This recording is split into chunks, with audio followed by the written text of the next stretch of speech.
India plus news में आपનું સ્વાગત છે। વાઘોડિયામાં હીરાવંશી મિત્ર મંડળ ઉંડા ફળિયા તેમજ કમલાનગર સોસાયટીમાં ભાવિક ભક્તોએ ગણેશજીની પૂજા વિધિ સહિત આરતી કરીને બાપાના આશીર્વાદ લીધા। પ્રાપ્ત માહિતી અનુસાર વાઘોડિયા ઉંડા ફળિયા મંડળ ખાતે ગણપતિ બાપાને 56 ભોગનો અન્નકૂટ ધરાવવામાં આવ્યો હતો। તો બીજી બાજુ કમલાનગર સોસાયટી ગણેશજીના પટાંગણમાં ગરબાનું આયોજન કરાયું, જેમાં નાની બાળાઓ પણ ગરબામાં જોડાઈ અને ગરબામાં આકર્ષણ સાથે ગણેશજીનો ઉત્સવ ઉજવવામાં આવ્યો। તે સાથે વાઘોડિયામાં હીરાવંશી મિત્ર મંડળ તેમજ કમલાનગર સોસાયટીમાં વડોદરા જિલ્લા ભાજપા મહામંત્રી સતીશભાઈ મકવાણા ઉપસ્થિત રહી વિઘ્નહર્તા દેવ ગણેશજીની આરતી ઉતારીને આશીર્વાદ લીધા હતા। રિપોર્ટર શૈલેન્દ્ર પ્રજાપતિ સાથે cameraman Prakash Bariya, India plus news, Waghodia.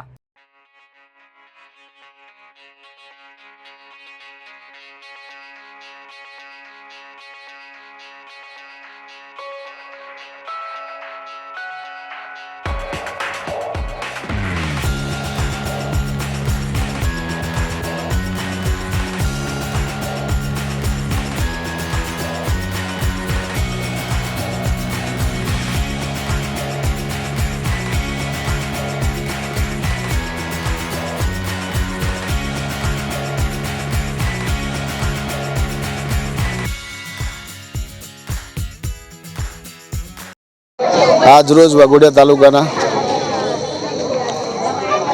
અનેક ગામોમાં ગણપતિજીની સ્થાપના કરવામાં આવી છે। તેમાં વાઘોડિયા ટાઉનમાં હીરાવંશી મિત્ર મંડળ દ્વારા ગણેશ ઉત્સવ ઉજવવામાં આવ્યો છે।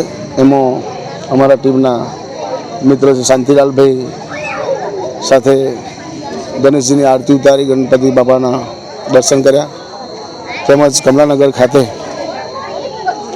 કમલાનગરમાં આપણા લાલુભાઈ ત્યાં ગણપતિજીના દર્શન કરી ગણપતિજીને આશીર્વાદ લીધા। સમગ્ર વાઘોડિયા તાલુકાના અલગ અલગ ગામોમાં ગણપતિ બાપાની આરતી ઉતારી અને ગણપતિભાઈના આશીર્વાદ લીધા છે। ગણપતિ બાપાને આપણે બધા સૌ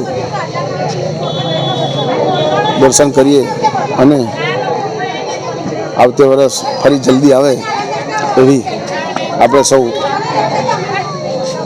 ગણપતિ બાપાને દર્શન કરી અને 8મા દિવસ આજે જે ગણપતિ બાપાના દર્શન કર્યા બદલ સર્વે આયોજકોનો અને સર્વેનો હું આભાર માનું છું।